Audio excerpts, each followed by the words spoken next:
What's going on, folks? So I had some recent comments on a couple of dyno videos, and so it has become obvious based on some of the comments that we see that people do not understand how tuning actually works. So I'm gonna try to give you guys kind of a brief overview. So I had a customer comment on a video on a fuel injected motorcycle tune, and he had stated that there was no reason to put a bike on the dyno. All you had to do was read the spark plugs. Okay. So I'm going to cover why that doesn't work with fuel injection. So when you look at a carburetor, if we look at just a basic carburetor, okay, you have what's known as a pilot jet or a slow jet or an idle jet, okay? All three of those things essentially mean the same thing.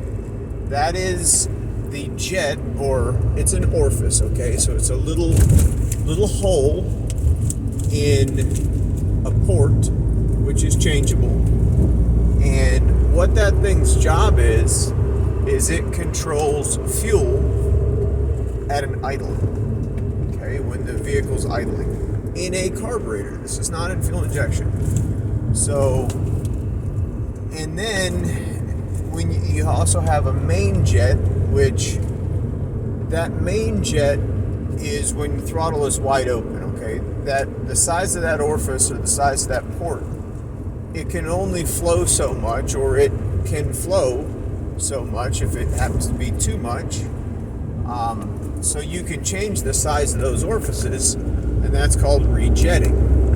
Now, if you have a carbureted vehicle, and in motorcycles there are still some carburetors that exist, not really on anything new, unless it's very small stuff, but the way of the carburetor is pretty much gone. But we still see them, we still tune them. It's just not something that you see every day on a modern bike because they don't exist.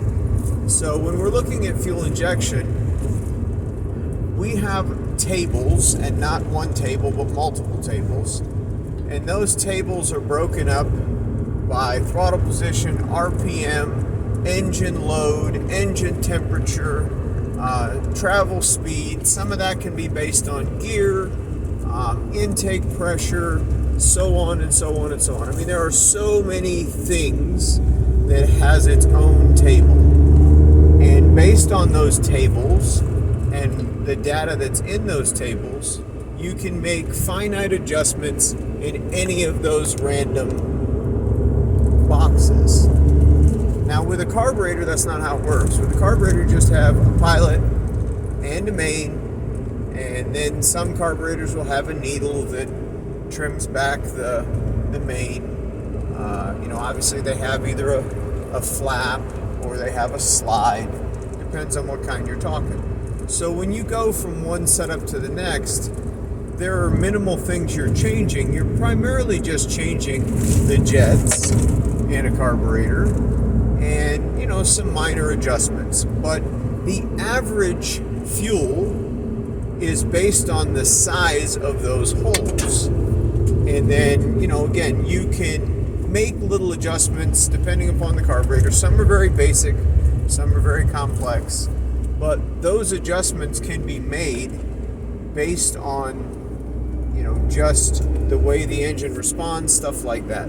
But it's a very, very average adjustment. It's a generalized adjustment. With fuel injection, you don't make generalized adjustments.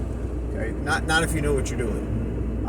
You don't just go in and add certain percentage or take certain percentage, because chances are you will not get even close to the quality of tune or the quality of runnability that you expect. So with fuel injection, you're going to go in, you're going to target and pinpoint your problem areas, and you're going to leave the other areas alone if they're running the way they should. And that way you can smooth that out and make it run properly. With carburation, you're going to go in and make some general adjustments. And anytime you make an adjustment anywhere, it's going to make an adjustment everywhere. Okay, within the circuit, either within the idle circuit, the pilot circuit, whatnot, or within the main circuit.